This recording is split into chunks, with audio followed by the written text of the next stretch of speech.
Bienvenue à toutes et tous pour cette réunion de présentation du projet Handigynéco Occitanie. Donc, comme je l'ai dit, vos caméras et micros sont coupés. Vous pouvez poser toutes vos questions de préférence dans le chat. On prendra un temps à la fin de la réunion pour y répondre. La durée est estimée à peu près à 1 heure.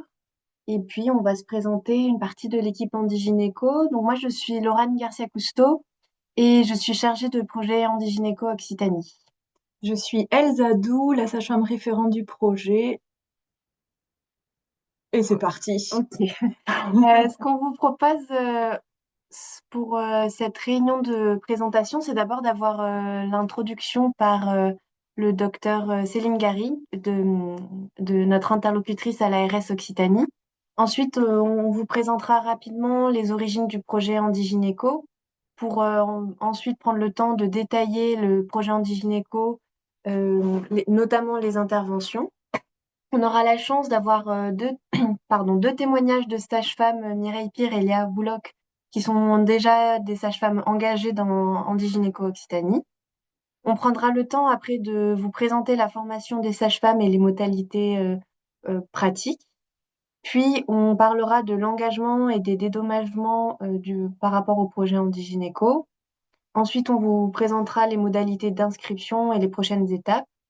On prendra le temps de répondre à l'ensemble de vos questions, essayer d'y répondre, et puis un temps de conclusion pour finir ce webinaire. Voilà, donc je laisse la parole au docteur Céline Garrigue, que je remercie pour son intervention. Bonjour à tous et merci à vous, Laurane, de me donner la parole. Donc, je suis le docteur Céline Garrigue et j'ai le plaisir de faire l'introduction de ce webinaire et de représenter avec ma collègue Sophie Rousselet, qui est dans les personnes qui assistent à cette visio, de représenter l'ARS Occitanie. Nous sommes ravis de lancer, je dirais, le projet Handigynéco dans vos départements. Et je vous remercie d'assister à ce webinaire et d'avoir pris le temps de vous connecter. Nous avons l'ambition aujourd'hui toutes de vous convaincre de rejoindre ce projet et de permettre ainsi l'accès à la prévention et aux soins courants gynécologiques pour des femmes qui sont en situation de handicap complexe et qui vivent en établissement. En effet, ce projet concerne donc des personnes en situation de handicap qui vivent dans des établissements, des maisons d'accueil spécialisées et des foyers d'accueil médicalisés, des personnes pour lesquelles l'accès dans des lieux de consultation communs ou des déplacements pour aller en consultation sont difficilement envisageables ou dans des conditions qui rendent complètement inadapté le bon déroulement de leurs soins. Ce projet est financé par l'ARS Occitanie, puisque c'est une priorité de notre projet régional de santé et l'accès aux soins des personnes en situation de handicap. Handigynéco, vous allez le voir de façon détaillée, a 3 objectifs. Le premier concerne bien sûr les femmes accueillies dans les établissements, donc les maisons d'accueil spécialisées et les femmes, pour pouvoir leur proposer un suivi gynécologique tel que recommandé en population générale. Cette consultation qui doit permettre le repérage, la prévention, le dépistage des infections, des cancers gynécologiques. Un des 2 autres objectifs, c'est aussi de sensibiliser et d'informer tant les autres résidents de ces établissements que les professionnels sur des thématiques de santé, vie intime, affective et sexuelle, prévention des violences faites aux femmes, sous forme d'ateliers, et on y reviendra en détail. Vous l'avez compris, c'est une démarche d'aller vers le projet Handigynéco, vers les personnes qui vivent dans les établissements. Et aussi, le projet Handigynéco, c'est faire en sorte que vos interventions se passent dans les meilleures conditions possibles. Pour cela, vous allez voir qu'on a une équipe dynamique qui s'est déjà présentée et qui va vous proposer un accompagnement, une formation que vous allez pouvoir mobiliser tant pour ce projet, mais aussi dans votre pratique quotidienne. L'objectif à terme de ce projet, c'est d'inscrire cet accès aux soins dans la durée. Donc, au niveau de l'ARS, notre engagement, c'est de financer les premiers contacts, financer la formation, les consultations. Tout cela dans l'attente que l'on puisse avoir dans le droit commun des actes majorés qui puissent prendre en compte le temps passé et je dirais un exercice spécialisé. Donc, vous voyez, c'est pour tous ces motifs que l'ARS soutient le projet Handigynéco et on participe au montage du projet en assistant au COPIL, en essayant, en cas de difficulté, d'accompagner l'équipe. Et pour notre région, il faut savoir qu'on a proposé un financement majoré du projet de façon à pouvoir intervenir sur les 13 départements et sur l'ensemble des établissements. Ce financement, on l'a déjà dit, et vous allez voir, on va vous le détailler, vous l'expliquer, va permettre de financer la formation, mais aussi la réalisation des ateliers et de majorer le montant des consultations. Mais on va vous expliquer tout cela bien en détail. Ce qui est important peut-être à moi de dire dans cette introduction, c'est que vous allez être accompagné à chaque étape par les chargés de mission du projet. Ça, c'est important pour vous l'expliquer, pour vous accompagner dans la formation, dans la compensation qui est mise en place, contacter les établissements de façon à ce que vous ayez un véritable accompagnement pas à pas. Voilà, donc ça c'est important parce que voilà, vous êtes sur un mode d'exercice qui n'est pas habituel dans votre pratique. Ce projet est également, c'est l'occasion de le souligner dans cette introduction, soutenu par de multiples partenaires, que ce soit l'URPS, le réseau, l'Ordre régional des sages-femmes, des associations de personnes en situation de handicap, les gestionnaires aussi des établissements. Voilà, tout un tas d'acteurs qui vont venir vous accompagner, vous proposer aussi des solutions des fois très concrètes. Je pense au Conseil de l'Ordre pour favoriser votre exercice. Voilà. Donc pendant tout ce webinaire, vous allez avoir réponse à vos questions. Et s'il y en a encore qui ne sont pas résolus, vous aurez un moment pour les exprimer dans le chat. Et voilà, je vous remercie encore de votre participation et de votre engagement futur. Voilà, je laisse la parole à Laurane qui va vous présenter plus en détail ce projet. Oui, je vous remercie Dr. Garis pour cette belle introduction. Et donc, je vais essayer de passer la slide. Voilà. Ce que je vous propose maintenant, c'est de revenir sur les origines du projet Handigynéco, car Handigynéco, c'est un projet qui est national. Il a débuté d'abord en Île-de-France à partir de 2016 par une enquête commanditée par l'ARS Île-de-France pour identifier les freins et les leviers d'accès aux soins gynécologiques des femmes accueillies en établissements médico-sociaux. Cette étude a révélé, par exemple, que 65% de ces femmes-là n'avaient pas de suivi gynécologique régulier et que, par exemple, 25% d'entre elles n'avaient jamais eu de frottis.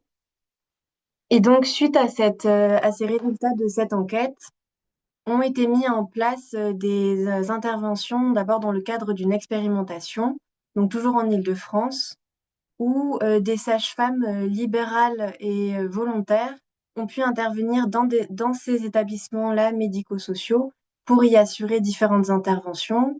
D'abord des consultations longues, gynécologiques en institut, et des ateliers de sensibilisation aux enjeux de la vie affective, relationnelle et sexuelle, et aussi sur la prévention des violences faites aux femmes. Donc cette expérimentation, elle a duré jusqu'à 2019 et un peu plus jusqu'au moment du Covid. Et le déploiement a repris à partir de 2022, toujours en Île-de-France, mais aussi sur deux autres régions pilotes, à savoir la Bretagne et la Normandie.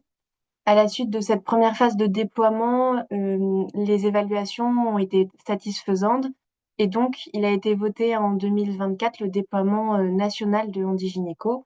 Et c'est donc depuis 2024 que Handigynéco est arrivé en Occitanie et qu'on travaille au déploiement sur notre région. Un dernier mot pour vous dire que le projet Handigynéco fait partie de textes de référence au niveau national. Le projet Handigynéco est inclus dans la feuille de route de la stratégie nationale de la santé sexuelle. C'est un texte qui oriente en fait les politiques publiques en matière de santé sexuelle. Et c'est un projet qui est inscrit à la loi de financement de la sécurité sociale de 2025, qui devrait être votée d'ailleurs cet après-midi. et qui permettra, on l'espère, de pérenniser le projet avec notamment ce dont parlait Dr Garrigue plus tôt en introduction, une cotation spécifique à la consultation gynécologique réalisée par des sages-femmes en établissement. Voilà, donc ça c'est pour le cadre national. Au niveau de l'Occitanie, je reprends certains éléments du docteur Garrigue. Le projet Handigynéco est donc financé par l'ARS Occitanie et le déploiement a été pensé de façon progressive par groupement de territoires. Donc sur la carte, vous voyez en couleur les différents territoires. Et ces groupements de territoires, ils nous permettent en fait d'organiser la session de formation des sages-femmes. C'est-à-dire que par chaque groupement, il y a une session de formation pour les sages-femmes. Donc là, sur l'année 2025, on a pu déployer sur le groupe 1, où on a déjà 16 sages-femmes qui sont formées. Sur le groupe 2, il y a 14 sages-femmes qui vont être formées en 2026, dès le début d'année. Et puis, on prévoit donc 3 autres sessions de formation sur les 3 autres groupes restants. Et on espère donc vous vous embarquer dans l'aventure Handigynéco. Maintenant, le projet plus en détail d'Handigynéco. Donc, l'objectif, c'est d'améliorer l'accès aux soins gynécologiques des femmes en situation de handicap qui sont accueillies dans des établissements médico-sociaux, tout en s'inscrivant dans une logique de gradation de soins et de pérennisation. Euh, pour cela, le projet Handigynéco organise différentes actions, notamment la phase de mobilisation, de recrutement et de formation des sages-femmes, une phase de mise en lien entre les sages-femmes et les établissements, et une phase d'accompagnement pour l'organisation des différentes interventions au sein de ces établissements-là, à savoir des consultations gynécologiques et des ateliers collectifs de sensibilisation à la vie affective, relationnelle et sexuelle et à la prévention des violences. Le public qui est ciblé par ces différentes interventions, ce sont l'ensemble des personnes qui vivent et qui travaillent au sein de ces établissements-là, donc les femmes pour notamment les consultations et les ateliers, les hommes en situation de handicap qui participent aussi aux ateliers, et puis les professionnels de la structure, à la fois dans l'organisation, le déroulement des interventions pour les personnes en situation de handicap, mais aussi avec des ateliers qui leur sont dédiés. Une précision sur les établissements médico-sociaux dans lesquels vous interviendrez. À ce jour, le projet cible 2 établissements médico-sociaux en priorité, qui sont des MAS, donc des maisons d'accueil spécialisées, et des femmes, foyers d'accueil médicalisés, ou encore appelés établissements d'accueil médicalisés EAM. L'objet je passe c'est des premiers mots d'introduction, mais sachez qu'en tout cas, à la formation, il y aura tout un temps pour présenter plus en détail le fonctionnement de ces établissements-là. Et pour vous dire, ces établissements, ce sont des hébergements permanents pour des adultes en situation de handicap qui peuvent y entrer autour voilà, de la vingtaine et souvent qui peuvent y passer toute leur vie. Donc, il y a des tranches d'âge très larges au sein de ces établissements-là. C'est des établissements où il y a un accompagnement médical en permanence, assuré par une équipe infirmière souvent et la présence d'un médecin coordinateur, médecin généraliste. Et les personnes qui y sont accueillies présentent donc des handicaps plutôt lourds, importants. Ça peut être du polyhandicap, du handicap intellectuel, handicap psychique, des troubles du comportement, des troubles du spectre autistique. Et tous ces handicaps-là ont un impact très important sur l'autonomie des personnes et ces personnes-là ont besoin d'un accompagnement en permanence dans la réalisation des gestes du quotidien. Et pour faire la différence entre MAS et femmes EM, dans les MAS, généralement, ce sont des personnes qui sont plus dépendantes que dans les femmes EAM, où les personnes ont un peu plus d'autonomie. Donc, rapidement sur les acteurs que vous a déjà énoncé le docteur Garrigue, le projet Handigynéco, il est constitué donc des sages-femmes libérales, sans qui il n'y aurait aucune intervention possible. Vous êtes accompagné par donc l'équipe Handigynéco qui est composée d'une directrice adjointe, Magali Marot, de moi-même, de Elsa, sage-femme, de notre secrétaire de direction, Aïcha Abdourahman, avec qui on s'occupe de faire toute la facturation des interventions, et on vous propose un accompagnement évolutif et permanent le plus juste qui soit. On est relayé dans la communication avec vous par les instances professionnelles des sages-femmes comme l'URPS des sages-femmes Occitanie, pardon, les ordres départementaux et le réseau périnatal Occitanie.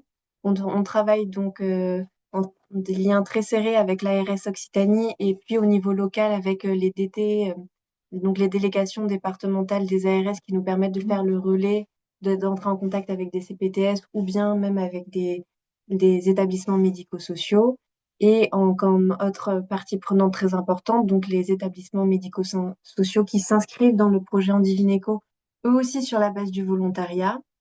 Au sein de chaque établissement, il est demandé qu'il y ait une personne référente du projet Handigynéco qui soit désignée. Souvent, cette personne, c'est une ou un infirmier, infirmière, coordinateur, coordinatrice, mais ça peut être aussi le ou la chef de service. Ça dépend selon les établissements. Ce sera la personne avec qui vous serez de façon plus resserrée en lien et votre interlocutrice principale. Mais au sein de chaque établissement, quand même, le déploiement du projet Handigynéco sollicite l'ensemble des équipes médico-sociales et ça, voilà, ça repose sur le, l'implication de toutes ces personnes-là. Et enfin, on fait appel à tout un tas d'acteurs locaux, comme des ressources, que ce soit des ressources par rapport aux soins, à l'accès aux soins. Donc, on peut travailler avec les consultations dédiées, mais aussi des ressources par rapport aux thématiques de la vie affective, relationnelle et sexuelle, de la prévention des violences ou du handicap pour venir enrichir vos interventions. Et en parlant d'intervention, on y vient justement en vous présentant donc les trois interventions qu'on identifie dans le projet Handigynéco. La première, c'est la réunion tripartite. C'est une réunion de rencontre entre, donc entre vous, sage-femme, entre l'équipe médico-sociale et moi-même. Il y en a une par établissement et souvent elle dure à peu près voilà, autour d'une heure. L'objectif principal de cette réunion, c'est de se rencontrer, de se mettre en lien avec les établissements médico-sociaux et notamment les équipes qui y travaillent. Et elle a aussi pour objectif de commencer à organiser les interventions des gynécos, donc de revenir à la fois sur d'abord les consultations, prendre le temps de voir où est-ce qu'on est l'établissement dans le suivi gynécologique des femmes, quels sont les besoins identifiés à ce jour. Est-ce que ça va être plutôt des consultations de type plutôt prévention, autour de discussions sur, je sais pas, les règles, la ménopause, l'hygiène intime, ou bien ça peut être plutôt des consultations médicales avec un examen peut-être une palpation des seins et si besoin parfois des frottis. Déterminer ou estimer le nombre de consultations, sachant que le nombre de consultations dépend déjà à la fois du nombre de femmes au sein des établissements et puis du nombre de femmes qui acceptent ou bien que leur tutelle accepte le fait qu'elles puissent avoir cette consultation-là. C'est aussi le moment de discuter de l'organisation vraiment pratique de ces consultations-là, donc savoir quels sont les lieux, le lieu où vous pouvez réaliser la consultation, euh, sur quelle plage horaire vous pouvez intervenir, et aussi lever toutes les questions par rapport à l'accès aux dossiers médicaux, s'assurer que vous pouvez bien avoir accès à ces informations-là. Et puis, dans un deuxième temps, parler donc des ateliers de sensibilisation à la vie affective, relationnelle et sexuelle. Là aussi, faire un état des lieux de où est-ce qu'en sont les établissements par rapport à ces thématiques-là. Le niveau d'avancée autour de ces questions-là, par établissement, est très hétérogène. Il y a des établissements pour lesquels le travail est déjà lancé, des professionnels ont pu être formés, des ateliers sont déjà mis en place, d'autres pour lesquels ça se met en place progressivement et d'autres pour lesquels il n'y a rien qui a été mis en place. Et donc justement, l'idée de Handigynéco et de l'intervention de vous, sage-femme, ça va être de venir lancer cette dynamique. Vous ne serez pas seul parce que vous serez, comme vous le présentez, Elsa, accompagné des équipes, mais c'est de venir lancer la dynamique de travail autour de ces enjeux grâce à aux interventions qu'Elsa va vous présenter. Donc voilà, donc ça c'est l'objet de la réunion tripartite où je suis, moi, chargée de projet avec vous. Je laisse la parole à Elsa. Du coup, cette réunion tripartite, elle a quand même, elle met vraiment en place tout le décor et elle nous permet aussi d'anticiper et de préparer la consultation. L'idée, c'est que la consultation, elle se fera généralement, enfin, on va la décrire en trois étapes importantes. La première, donc cette phase préparatoire qui sera déjà juste après la réunion de tripartite.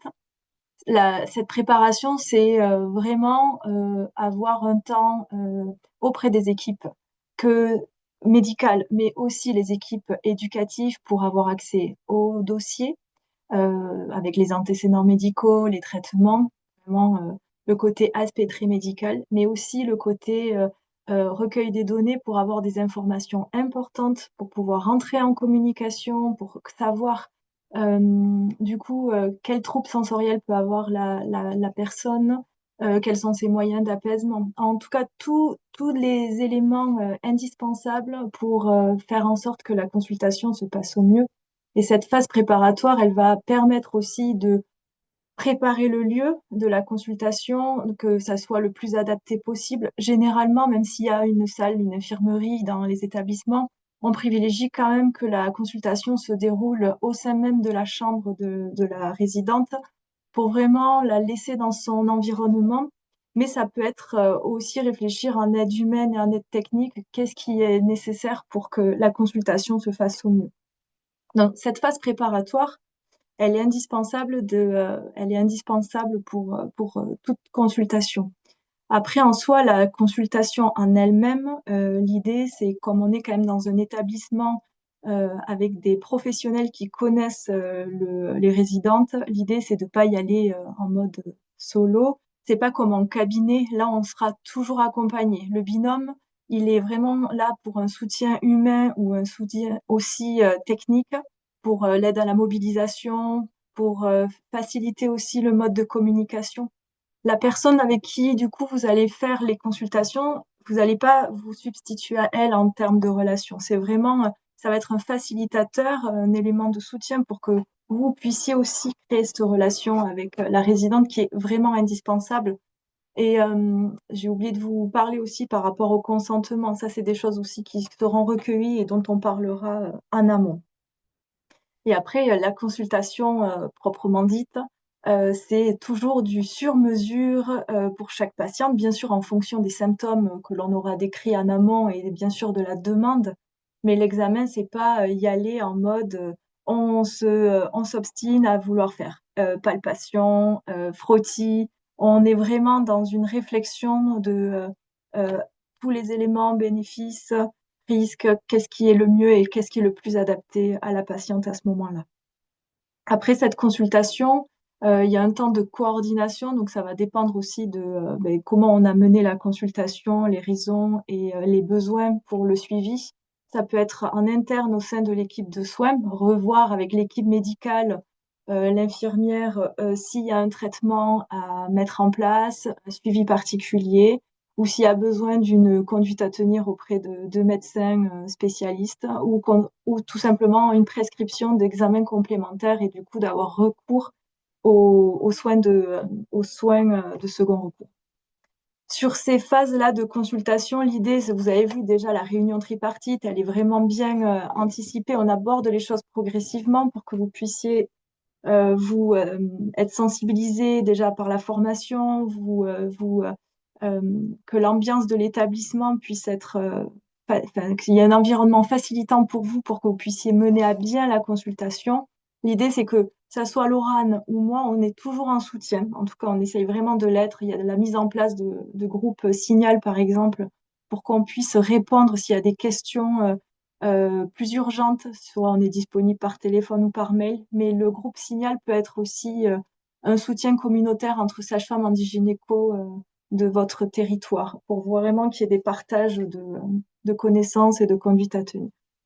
Donc là, cette consultation, j'ai envie de dire, c'est comme vous faites normalement en cabinet, avec toute la douceur, l'adaptabilité dont on sait faire. Mais c'est vrai que ces consultations demandent beaucoup de flexibilité et dans cette démarche d'aller vers, de nous adapter à un nouvel environnement. Ces consultations, souvent, enfin, les retours du terrain que l'on peut avoir, c'est qu'elles sont challengeantes, mais elles sont aussi stimulantes. Et le fait d'être, c'est vraiment, il peut y avoir tout type de profil de handicap et autant stimulant intellectuellement, mais humainement, c'est un apport assez enrichissant. Mais je laisserai mes collègues témoigner de leur expérience du terrain. Et du coup, pour revenir sur cette slide, donc les deuxièmes interventions dont le projet Handigynéco encadre, ce sont les ateliers collectifs. Ces ateliers, ils sont destinés à deux publics distincts, les résidents et résidentes dans un premier temps, et dans un autre temps aux professionnels enfin, aux équipes du coup des établissements. Donc l'idée, c'est vraiment de pouvoir préparer et animer ces ateliers avec les professionnels de la structure. On débarque pas avec nos outils en disant paf, je veux faire ça, on fait que ça comme ça. L'idée, c'est aussi de savoir quels sont les besoins, qu'est-ce qui a déjà été mis en place, qu'est-ce qui a fonctionné ou qu'est-ce qui n'a pas fonctionné, et qu'est-ce qui est pertinent de mettre en place et pour les résidents et pour les professionnels. Et ce qui sera toujours demandé par rapport à ces ateliers, c'est de rester sur l'expertise de la sage-femme. On ne demandera pas à intervenir sur des thématiques qui ne touchent pas la sage-femme. Donc, l'idée, c'est de rester sur la thématique de la santé sexuelle, de la prévention des violences, et qu'ensuite, on adaptera en fonction des besoins avec le soutien des équipes. Les sujets, parfois, on reprend à la base concernant les résidents pour vous donner un peu une idée d'ateliers qui seront bien sûr à adapter en petits groupes pour les résidents, adaptés à leur capacité de concentration, mais aussi à leur mode de communication. Ça peut être tout simplement revenir sur la base, sur l'anatomie, le corps et les objectifs de l'atelier peuvent être vraiment simples et permettre aussi de mettre un contexte dans les interventions de, de la sage-femme pour le suivi gynécologique. Mais ça peut être aussi travailler sur les relations affectives et amicales et amoureuses. Voilà pour les ateliers collectifs. Et tout ça, bien sûr, c'est la formation, elle est importante pour qu'on puisse se sentir en mesure d'animer et les ateliers à destination des résidents et des professionnels, et bien sûr d'adapter notre pratique au quotidien au domaine du handicap. La formation qu'on va vous proposer répond pour nous faire monter en compétences pour répondre à ces interventions-là. Oui, c'est bon. Ok. Du coup, je laisse la parole à Mireille dans un premier temps, puis à Léa. Vous pouvez remettre vos micros. Et du coup, Mireille, je vous laisse la main pour témoigner de votre expérience dans le projet. Bonjour, donc moi je m'appelle Mireille Pire, je suis sage-femme, je suis diplômée en 1996, je travaille sur la Haute-Garonne dans un village de 3000 habitants et donc j'ai rejoint l'équipe Handigynéco cette année. Alors en fait, parmi le public que je recevais à mon cabinet, j'avais été rarement confrontée à des personnes en situation de handicap lourd avant mon entrée dans le dispositif Handigynéco. Épisodiquement, j'avais rencontré à mon cabinet des patientes en situation de handicap, mais c'était des handicaps plus légers, comme une cécité ou un déficit cognitif léger, ou alors des personnes en fauteuil roulant. Et puis par contre, dans ma profession dans mon travail de sage-femme, j'avais été confrontée à l'accompagnement de parents qui avaient des enfants en situation de handicap, soit lors d'une grossesse que je suivais avec une annonce pendant la grossesse ou ensuite de couche, ou soit des parents qui avaient déjà des enfants handicapés et qui venaient me consulter pour une grossesse ultérieure. Et c'est vrai que je me sentais assez démunie parce que pendant les études, autant j'avais été formée à l'annonce du handicap, autant je connaissais peu au quotidien la demande que suscitait le fait d'être aidée, d'être aidante d'une personne en situation de handicap lourde. Et je trouvais que c'était quand même un manquement à mes connaissances pour l'accompagnement de ces parents-là dans une situation difficile, et que si en tant que sage-femme, on n'a pas trop de réponses ou de soutien adapté, vers qui ces parents vont se tourner, quoi. Et puis en fait, il y a quelques années, j'ai eu une patiente que je suivais en gynéco qui m'a amené sa fille de 18 ans dont elle ne m'avait jamais parlé et qui était polyhandicapée et lourde pour que je fasse son suivi gynécologique. Et c'est là que je me suis rendu compte en fait de l'ampleur du tabou qu'il y avait autour du handicap, et que c'était autant socialement on n'en parle pas, on les voit pas dans la vie de tous les jours, mais même dans notre apprentissage en tant que professionnel de soins, on y était très peu, on n'avait pas de formation là-dessus. Voilà, donc ça m'a choquée. J'ai pris conscience de ça à ce moment-là. Alors moi, à mon cabinet, je suis depuis quelques années des patientes qui font partie d'un ESAT. Donc ce sont des personnes en situation de handicap, mais un handicap plus léger. Elles ont une semi-autonomie, elles ont un travail à mi-temps adapté, et puis du coup, elles ont par contre une facilité dans leur relation avec les autres qui leur permet d'avoir une vie sexuelle et affective riche. Et donc c'est vrai que je les voyais à mon cabinet au début uniquement, on me les amenait pour faire le suivi du frottis gynécologique. Et puis très vite, j'ai échangé avec elles, et très vite leurs demandes étaient plutôt autour de questions sur comment c'est quand on est amoureux, comment répondre à un garçon si on veut pas ses avances. Elles avaient besoin de me parler de leurs difficultés émotionnelles, de leur relation aux autres ou de leur rapport à leur corps pour comprendre pourquoi il y avait des règles ou voilà. Et donc, j'ai trouvé très riche, en fait, ces consultations, très émouvantes. Et ces questions qu'elles me posaient, en fait, elles m'ont permis de regarder la sexualité d'une autre manière, qui était peut-être plus naïve, mais qui est aussi très, très vraie, très naturelle, très spontanée. Et tous ces échanges, en fait, ont modifié ma façon d'être avec le reste de mes patientes par rapport à l'abord de la sexualité. Et j'ai trouvé ça vraiment très enrichissant. Et puis, au point de vue des échanges affectifs, c'est vrai que c'est très chaleureux le lien qu'on peut avoir avec ses patientes, et c'est très gratifiant en tant que consultation et en tant que profession médicale.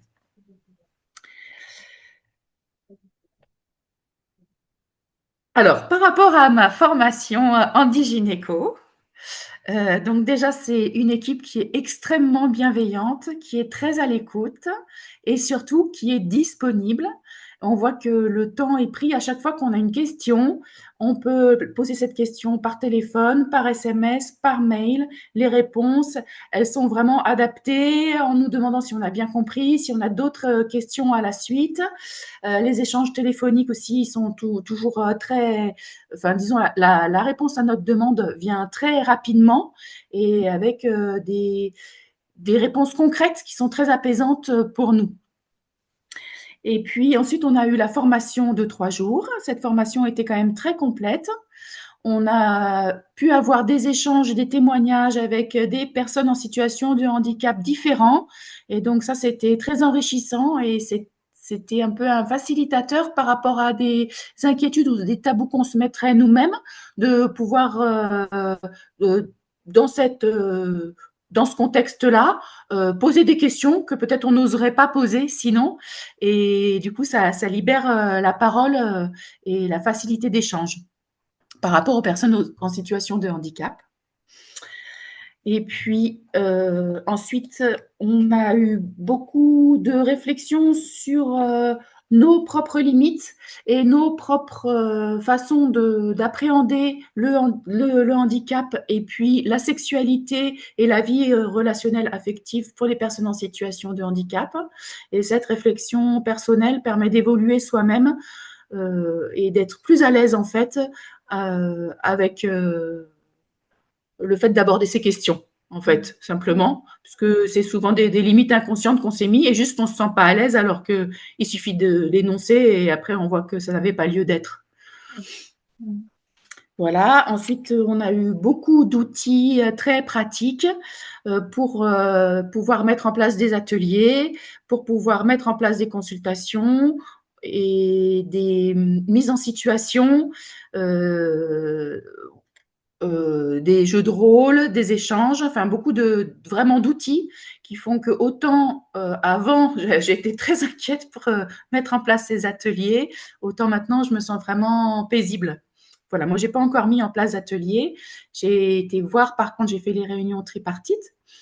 Donc j'ai été voir les deux établissements sur lesquels je vais intervenir. Et c'est vrai que grâce à la mise en lien avec l'ORAN, euh, en fait, les discussions sont fluides avec l'équipe et les échanges sont enrichissants, enfin, très enrichissants pour moi parce qu'ils racontent beaucoup de choses dont je n'avais pas conscience et on peut parler ouvertement de ce qui serait pertinent en tant que sage-femme, ce que les professionnels auraient besoin comme aide ou ce que les résidents peuvent avoir besoin ou quelles questions ils pourraient avoir besoin de nous poser. Voilà, donc je me sens très paisible pour la suite de la prise en charge. Ok. Bah, merci Voilà, beaucoup, Mireille. avec Merci beaucoup plaisir. pour ton témoignage. Et puis, je propose qu'on écoute Léa, si tu veux bien. Avec plaisir. Du coup, bonjour à toutes et à tous. Donc, je suis Léa Bouloc. Je suis sage-femme actuellement donc, en libéral sur Toulouse depuis maintenant un peu plus de 4 ans. Et moi, un peu comme Mireille, j'avais une micro-expérience, on va dire, sur le handicap avant de rentrer dans le dispositif Handigynéco. Du côté plus théorique, j'avais fait un master il y a 2 ans qui abordait justement les questions de promotion de la santé, d'éducation sexuelle dans les situations de handicap. Et suite à ce master, j'avais répondu à sorte d'appel à candidature, enfin en tout cas des besoins du CRCDC, donc du Centre régional de coordination du dépistage des cancers, pour mettre en relation en fait des sages-femmes libérales et des masses, en attendant justement que le projet Handigynéco se déploie sur Occitanie, parce qu'à l'époque c'était pas encore le cas, pour pouvoir faire du coup de la prévention du cancer du col de l'utérus et du sein dans des établissements de santé. Donc, j'avais pu déjà intervenir dans 2 maisons d'accueil spécialisées, donc avec des publics avec des handicaps plutôt lourds, enfin, en tout cas sur le plan physique, beaucoup de pathologies neurodégénératives, donc avec des personnes peu mobilisables et parfois aussi avec peu de possibilités de communication verbale. Donc, c'est vrai que là-dessus, je rejoins un peu ce que disait Elsa tout à l'heure, mais c'est vrai que ça, c'est à la fois très challengeant et à la fois finalement ce qu'on fait tous les jours, mais juste à un autre niveau, c'est-à-dire que on y va avec des craintes, des appréhensions sur comment on va pouvoir s'adapter, mais en fait, on oublie que s'adapter, on le fait tous les jours hein, avec nos patientes au cabinet et que elles sont pas plus différentes de nos patientes là-dessus. C'est juste que des fois, je trouve que cette adaptabilité, elle demande juste un peu plus de créativité. Ça va être sur l'environnement. Oui, comment on peut adapter notre pratique en l'environnement quand on peut pas lever les patientes, quand on peut pas faire lever les jambes, etc. C'est euh, c'est se dire aussi que des fois on peut pas faire tout ce qu'on pourrait faire au cabinet, que les gestes sont pas toujours faisables comme on aimerait les faire ou comme on a l'habitude de le faire, et des fois pas faisables tout court et c'est pas grave. Hein, comme on dit, on n'a pas d'objectif d'examen là tout de suite dans ces consultations. C'est aussi être créatif dans la manière d'aller vers. Hein. C'est vrai que c'est des choses qu'on fait déjà au cabinet, mais ça va être essayer de trouver des moyens de créer un lien de confiance avec la personne en face. Alors, comme disaient les filles jusque-là, on a quand même du coup une personne de l'équipe qui est grandement facilitateur pour ça. Hein, mais c'est vrai que trouver un sujet que la personne intéresse, ça peut être, enfin moi par expérience, je sais que j'ai passé quelques sessions à juste jouer à la balle avec une personne pour arriver à créer ce petit lien de confiance pour que quelques semaines après, quand on va faire le geste, ça se passe un peu mieux, quoi. Elle nous connaît déjà. Donc c'est vrai que là-dessus, je trouve beaucoup de créativité. Donc je rejoins sur le côté stimulant intellectuellement et puis après, totalement enrichissant en effet dans les échanges. Enfin, comme disait Mireille, c'est vrai que c'est des relations, comme on peut avoir aussi au cabinet, mais à notre niveau de connexion, je trouve qu'on peut avoir avec ses patients. Donc c'est très sympa, c'est très gratifiant. Et du coup, quand j'ai su que le dispositif Handigynéco se déployait en Occitanie, quand Elsa m'en a informé, j'étais ravie de pouvoir y participer. Donc, je rejoins un peu tout ce qu'a dit Mireille, hein. C'est vrai que la formation, elle est assez complète sur le contenu. C'est vrai on a de la théorie, on a de la pratique, on a des témoignages de personnes concernées. Je trouve que c'est aussi un bon moment justement pour aussi connaître un petit peu les gens qui vont nous accompagner dans ce projet. Donc, bon, nous, on se connaissait déjà un petit peu avant, mais pour celles qui connaissent pas l'équipe référente, c'est aussi le moment de les rencontrer de vive voix. C'est vrai que, comme disait Mireille, on a de la chance en Occitanie, et j'imagine dans les autres régions aussi, mais d'être accompagné par une équipe hyper dynamique et hyper soutenante et très disponible. Donc là-dessus, vous pouvez y aller les yeux fermés, vous serez bien accompagné.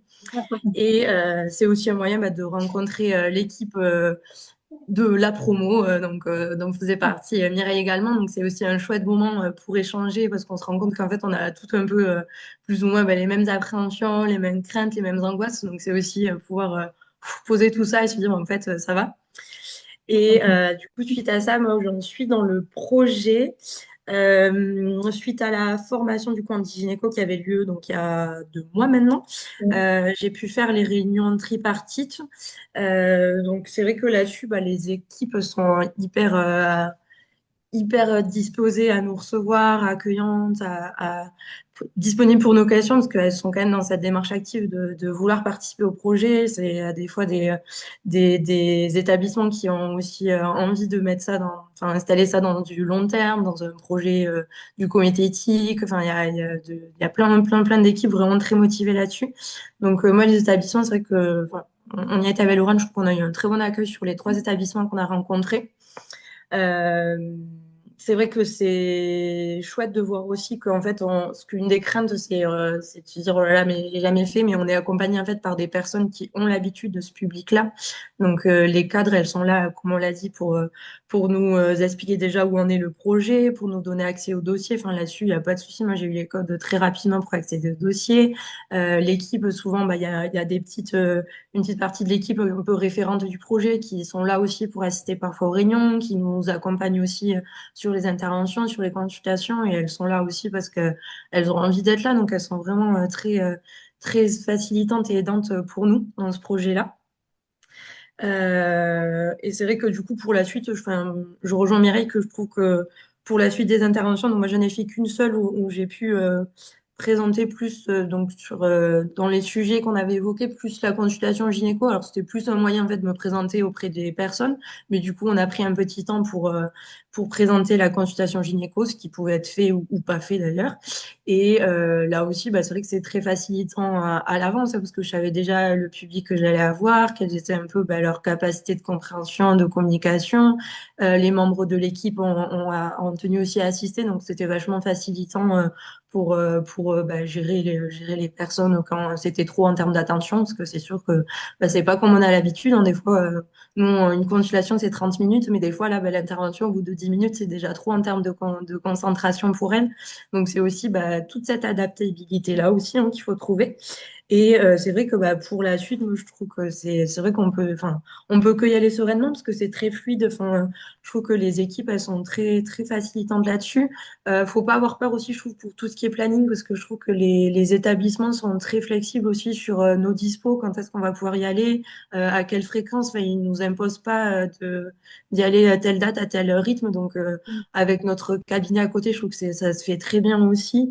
On a le temps, comme vous avez dit au préalable, de préparer l'intervention, d'avoir accès au dossier, de pouvoir discuter avec l'équipe, de pouvoir du coup savoir quels sujets doivent être abordés. Donc nous aussi, de notre côté, commencer à réfléchir à des outils, aux sujets, etc. Enfin, il y a vraiment de quoi y aller très sereinement.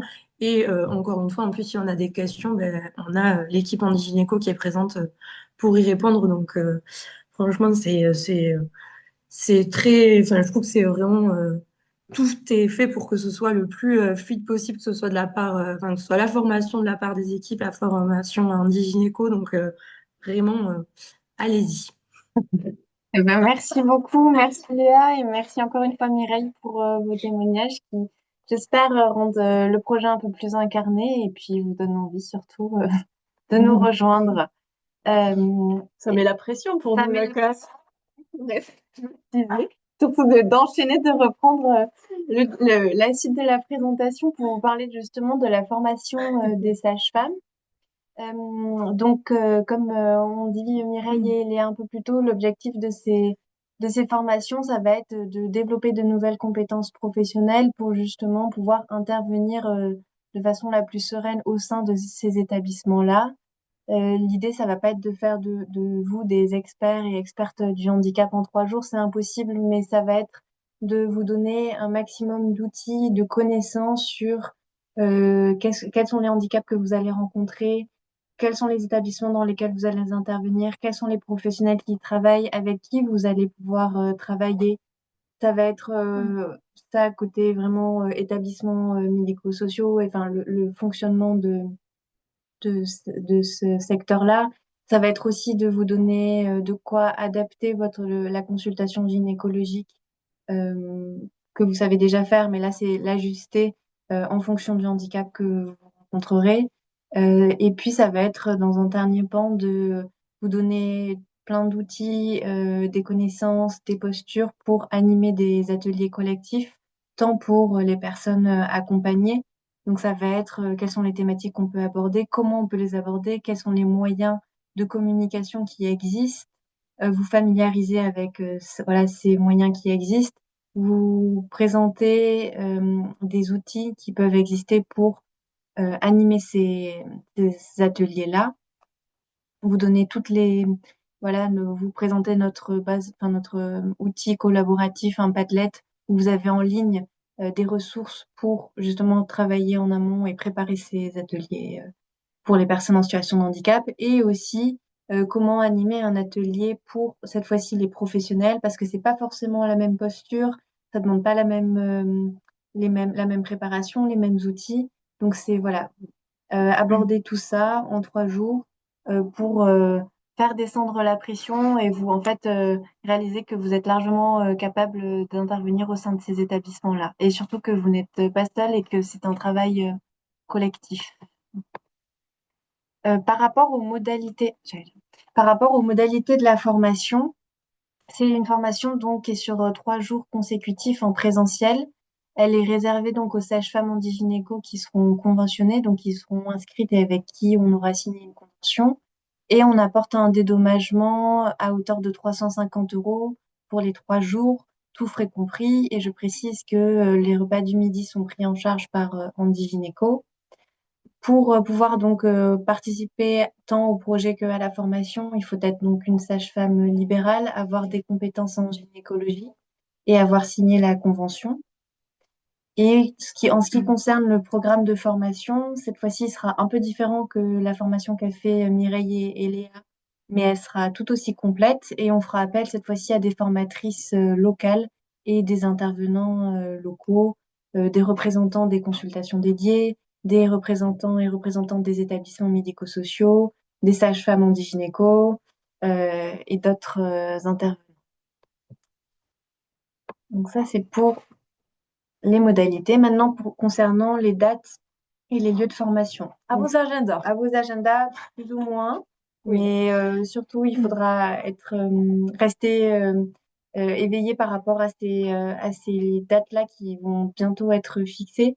Mais pour vous dire, donc, c'est une session de formation, pardon, par groupement de territoire. Donc, pour les sages-femmes de l'Aveyron, du Lot, de la Lozère et du Tarn, la session de formation, elle aura lieu à Rodez du 23 au 25 mars prochain. Pour les sages-femmes des Hautes-Pyrénées et du Gers, la session de formation, elle aura lieu en avril, avant les vacances de Pâques à Tarbes. Les dates sont pas encore fixées, mais elles ne sauraient tarder. Et nous, dès qu'on aura l'information, on communiquera sur nos réseaux, sur le site. Vous pourrez aussi nous appeler si vous ne trouvez pas l'information. Voilà, on y répondra et on pourra vous inscrire. Et pour les sages-femmes Pyrénées-Orientales et l'Aude, la dernière session de formation, elle aura lieu approximativement fin mai, début juin 2026 et elle aura lieu à Perpignan. Là encore une fois, on va vraiment caler la date au plus vite. C'est qu'une question en fait, de disponibilité de salle. Il ne s'agit que de ça. Mais on aura les dates très prochainement. Voilà. Maintenant, ce qui concerne l'engagement et les dédommagements pour les interventions d'Handigynéco. Donc, tout d'abord, en termes d'engagement, en tant que sage-femme Handigynéco, vous signerez une convention d'1 an pour réaliser l'ensemble des interventions qu'on vous a présentées, participer à la formation qui est donc obligatoire, gratuite et dédommagée.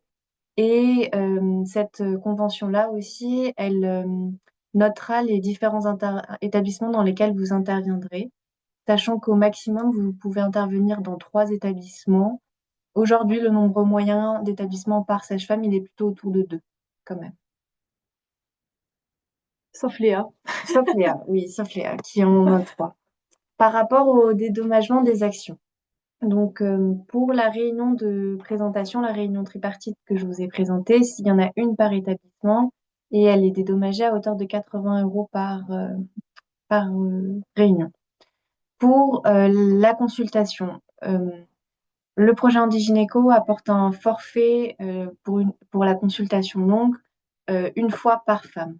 Donc, vous voyez une femme et nous, on vous apporte un dédommagement à hauteur de 78,05 € pour la consultation avec cette femme-là, sachant que ces 78,05 € ils comprennent les 26,50 € de la tarification en vigueur CPM d'une consultation gynéco et l'apport en gynéco de 52 €, 52 € en termes de compensation parce que c'est une consultation qui vous demande plus de temps, qui va demander plus de préparation et donc c'est la compensation apportée pour tout ce temps en plus.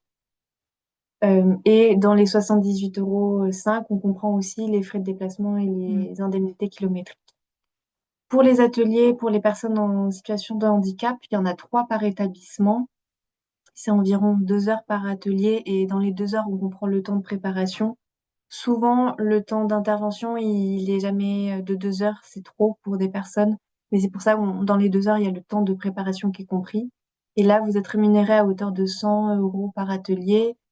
Et en plus, on a les idées et les ICA. Et pour les professionnels, il y en a 2 par établissement. Un atelier, c'est 3 heures. Là encore, dans les 3 heures, on comprend le temps de préparation. Et un atelier pour les professionnels, il est dédommagé à hauteur de 150 € et on rajoute les idées et les ICA. Voilà pour les dédommagements. Pour justement être payé, comment ça se passe par rapport à la facturation? On vous demande de remplir un formulaire en ligne que vous remplissez soit à la fin de vos interventions, soit à la fin de votre mois quand vous faites votre comptabilité. Ça, c'est propre à chacune, mais il faut le faire. Il faut le faire car c'est ce formulaire qui nous permet, nous, de déclencher la facturation. C'est un formulaire, il y en a un pour la consultation et un pour les ateliers. Et donc, vous remplissez le nombre de consultations que vous avez fait, le nombre d'ateliers. On vous demande un peu plus de précision parce qu'en fait, c'est aussi le moyen pour nous de récupérer des indicateurs et donc de participer à l'évaluation du projet, notamment au niveau national. Donc, c'est un formulaire à remplir en ligne. Et ensuite, nous, on fait la facture, on envoie à notre fournisseur pour paiement, qui fait un virement, qui fait un paiement par virement. Et je précise que le délai peut être malheureusement un peu long, de 1 à 3 mois.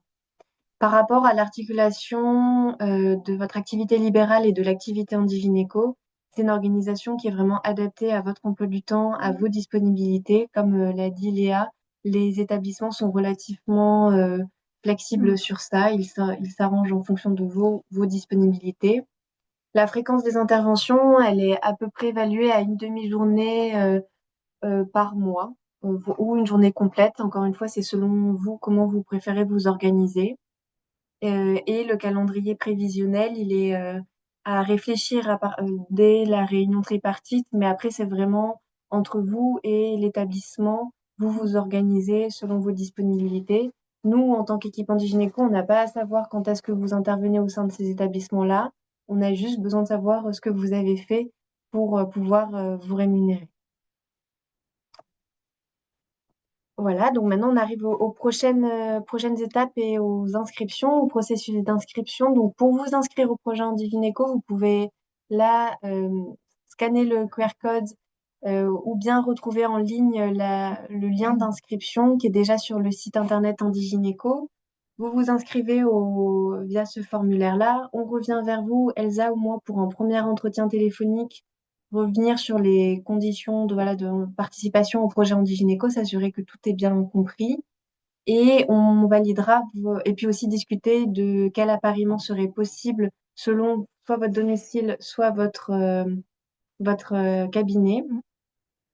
Et on revient vers vous pour valider l'inscription si on arrive à avoir des établissements qui soient à côté de votre domicile ou bien cabinet.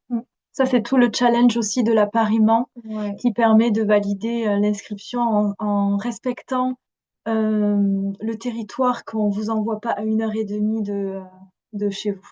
Et c'est tout notre challenge dans Bah, les nous, territoires reculés où il peut y avoir un éloignement entre établissement les et sages-femmes. cabinet. Oui. L'idée, c'est pas de vous faire 1 heure de route aller pour intervenir au sein des établissements, c'est pas possible. Donc voilà, ça restreint, mais on essaye de trouver des établissements qui soient à côté de chez vous et inscrits volontaires.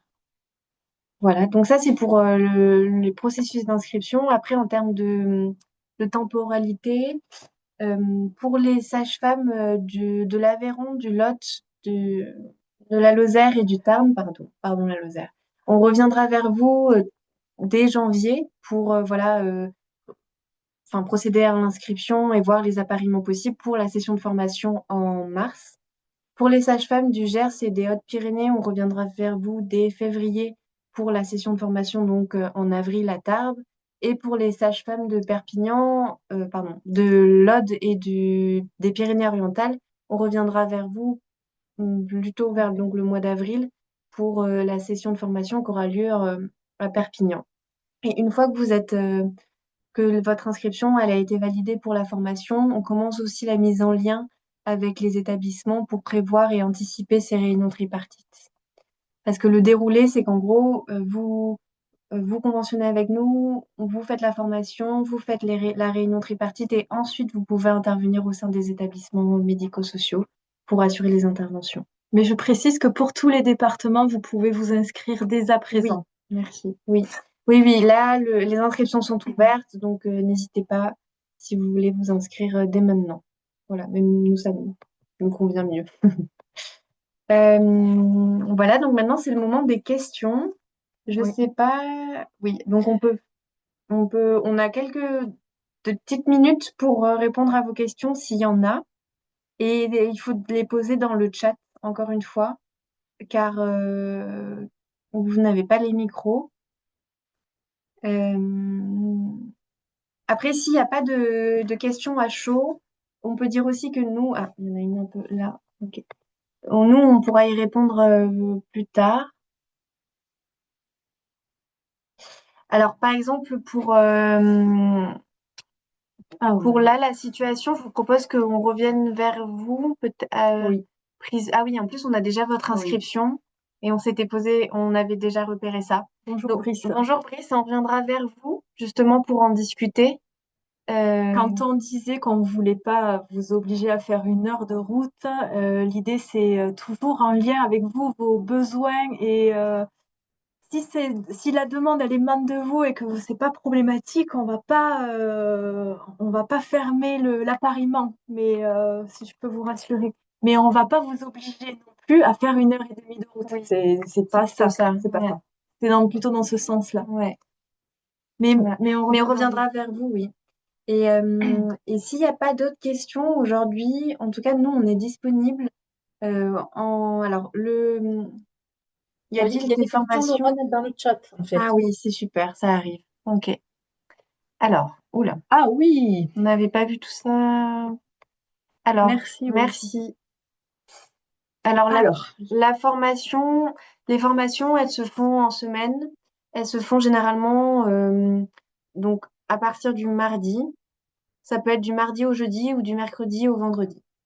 Mais là, pour celle de Rodez, c'est exceptionnellement du lundi au mercredi. Mais pour les deux autres sessions, elles seront plutôt en fin de semaine. Y a-t-il des formations prévues pour le CHU? bonjour Sandrine. Alors, justement, les sages-femmes hospitalières et territoriales ne peuvent pas assurer les interventions du gynéco, donc ne peuvent pas intervenir directement au sein des établissements. Par contre, on peut réserver quelques places pour les sages-femmes hospitalières. ou bien territoriales, si elles sont intéressées, si elles ont l'accord de leur supérieur. Mais par contre, elles ne pourront pas avoir le dédommagement des 350 euros. Voilà.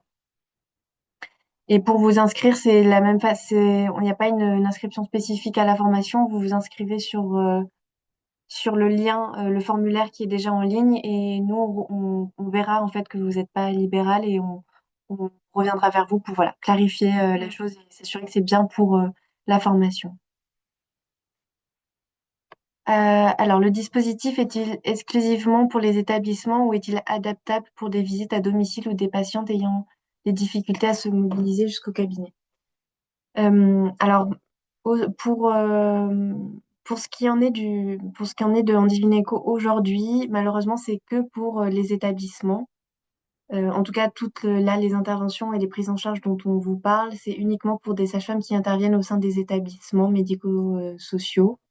On vous parlait avec le docteur Garrigue de la loi de financement de la sécurité sociale qui va permettre un élargissement des structures cibles et avec notamment cette cotation là spécifique à une tarification d'une consultation gynécologique assurée par une sage-femme pour un public de handicap. Donc là, à ce moment-là, je pense que voilà, vous pourrez intervenir directement à domicile ou bien dans d'autres établissements médico-sociaux qui ne sont pas médicalisés. Mais à ce jour, non, il est exclusivement réservé aux établissements. Après, rien n'empêche de se rapprocher d'une sage-femme formée et que dans son cadre de l'activité libérale, elle décide si elle peut Oui. se déplacer à domicile. Mais là, c'est vraiment dans le cadre de l'activité libérale en question. Oui. Une question concernant le formulaire d'inscription sur l'adresse mail que vous aviez. Est-ce que vous pouvez envoyer le formulaire d'inscription sur l'adresse que vous aviez? Oui, on peut faire ça. On peut renvoyer on enverra le diaporama et le lien d'inscription aux emails qu'on a de l'inscription pour le webinaire. Et on vous reviendra aussi du replay en ligne. Et après, par rapport à l'accès aux ESAT, ça rejoint ce que je disais précédemment, c'est que à ce jour, Handigynéco est réservé que aux masses et femmes EM, mais qu'on est en l'attente de l'ouverture à d'autres établissements qui ne soient pas médicalisés. Voilà. Et ça, on le saura sur l'année 2026, fin d'année 2026, début 2027. Voilà. Donc ça, c'était pour les questions. En tout cas, si vous avez d'autres questions, on est disponible. On vous fera donc un mail récapitulatif. Peut-être qu'on peut juste afficher nos coordonnées sur notre dispositif et vous faire un mot de conclusion parce qu'on est en train de dépasser, que vous avez sans doute d'autres occupations. Mais donc déjà, pour vous remercier de votre présence aujourd'hui, de votre intérêt pour le projet Handigynéco. Et puis, moi, vous dire que je suis ravie de travailler depuis 1 an sur ce projet, que ça amène toujours à de chouettes rencontres et que j'ai hâte de venir sur vos territoires aussi, de vous rencontrer. On sera là aux formations, aux 3 sessions de formation en présentiel. Donc, ce sera le moment de se rencontrer et puis on se rencontrera avant par téléphone très certainement. Et ben, en attendant votre inscription, je vous souhaite une belle fin d'année. Moi, je voulais remercier Dr Garrigue et puis à nos super sages-femmes qui ont témoigné. Merci pour vos éloges aussi et surtout pour ce que vous faites. Et pour tous les autres qui se posent encore des questions, si vous hésitez, n'hésitez pas à nous contacter. On peut vous mettre aussi en lien avec d'autres sages-femmes. Et puis voilà, peut-être je vous souhaite de bonnes fêtes de fin d'année et bientôt on se revoit en 2026. Voilà. Bah, merci à toutes. Merci Dr Garrigue pour votre présence et merci Mireille et merci Léa. Merci à tous et bonne journée. Au revoir. Au revoir. Au revoir. Merci beaucoup, bonne journée. Merci, bonne journée.